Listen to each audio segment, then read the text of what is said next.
Halo, assalamualaikum warahmatullahi wabarakatuh. Nah, kali ini perkenalkan, nama saya Mila Astuti. Saya dari SD Negeri Seso.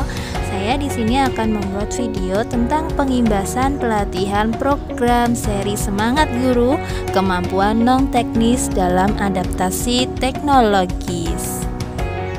Tujuannya yaitu memberikan pembekalan kemampuan non-teknis bagi para guru dalam proses adaptasi teknologi. Integrasi teknologi dan kemampuan non-teknis ke dalam kelas dapat menginspirasi kolaborasi, komunikasi, pemikiran kritis, dan kreativitas, sehingga hasil kegiatan belajar mengajar berdampak lebih besar terhadap hasil belajarnya. Kemudian ada 3 tahap dalam langkah belajar di seri Semangat Guru. Yang pertama, peserta mendaftar di portal Guru Belajar Berbagi. Yang kedua, peserta mengikuti pelatihan yang terdiri dari 6 pelajaran. Dan yang ketiga, peserta mendapatkan sertifikat setelah mengerjakan semua tugas dan kuis dengan total 32 jam pelajaran. Berikut video langkah-langkahnya. Yang pertama, Bapak Ibu bisa mencari di Chrome, yaitu Guru Belajar Kemendikbud. Diklik, kemudian pilih Ayo Guru Belajar. Kalau Bapak Ibu belum masuk ke SIM PKB, silahkan Bapak Ibu untuk masuk ke SIM PKB-nya masing-masing. Kemudian dipastikan itu betul-betul SIM PKB Bapak Ibu semuanya. Kemudian setelah itu klik Semangat Guru selengkapnya, barulah Bapak Ibu bisa mengikuti pelatihan. Di dalam pelatihan seri Semangat Guru ada 6 hal yang dipelajari, yaitu resilience, tangguh dan teknologi. Yang kedua, critical thinking, berpikir kritis dan teknologi. Yang ketiga, creativity, konten dan teknik penceritaan. Yang keempat, communication, komunikasi yang efektif. Yang kelima, empowered teacher, yaitu penerapan kelas campuran. Yang terakhir, collaboration, kolaborasi dan dampak.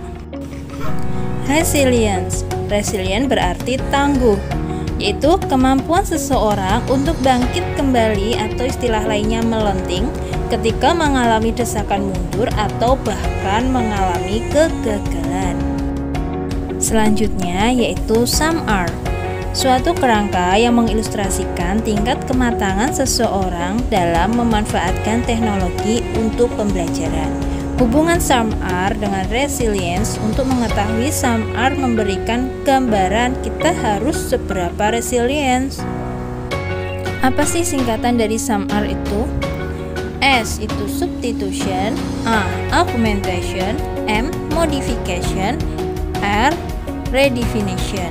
Tantangannya, jika unggul maka dijadikan tenaga untuk semakin melaju, dan apabila jika ketinggalan maka dianggap sebagai suatu yang wajar dan saatnya untuk mengatur tenaga untuk mengejarnya. Pelatihan ketiga yaitu critical thinking, berpikir kritis dan teknologi. Setiap orang mampu berpikir kritis, bukan? Namun, untuk menjadi keterampilan berpikir kritis, seseorang harus dilatih dan mempraktekannya setiap saat dan setiap waktu. Semakin dilatih, semakin akurat dan akhirnya akan menjadi sebuah insting. Masuk ke pelatihan 4 yaitu tentang creativity, konten dan teknik bercerita. Apa itu konten? Yaitu segala bentuk komunikasi, terutama untuk audio visual yang berisi sebuah informasi, hiburan ataupun ajakan. Kemudian ada 3 tahapan membuat konten. Yang pertama, membuat rencana.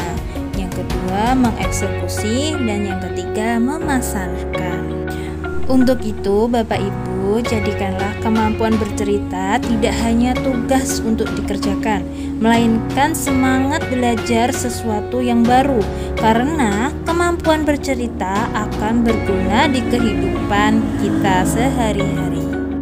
Untuk selanjutnya yaitu komunikasi efektif. Apa itu?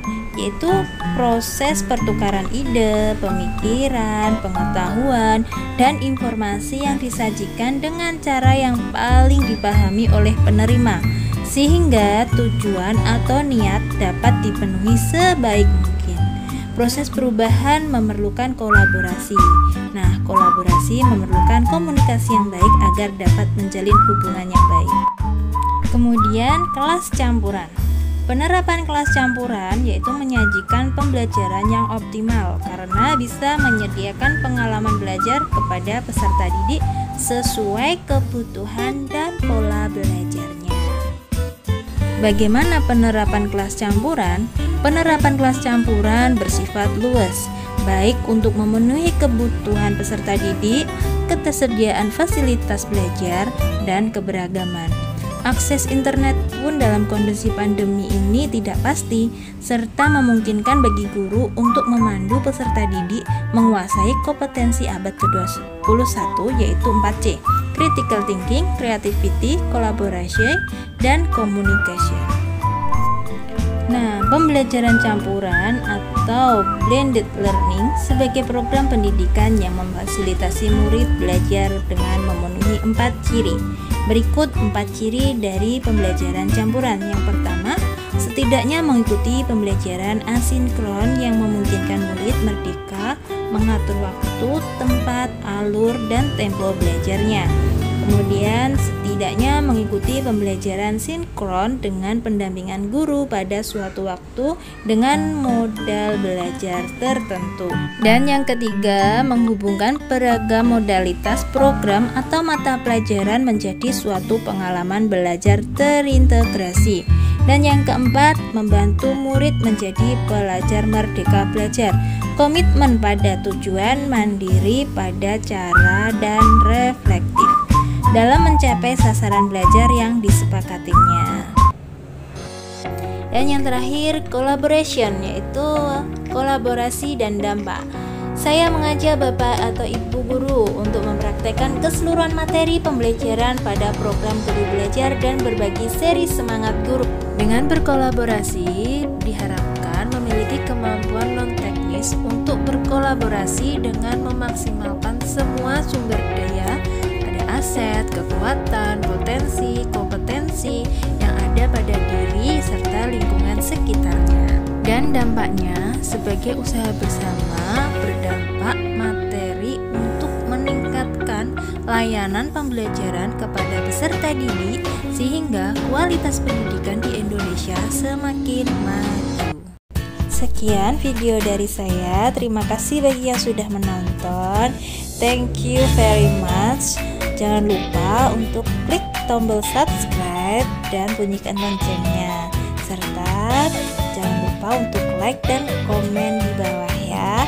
Terima kasih. Wassalamualaikum warahmatullahi wabarakatuh. Bye-bye.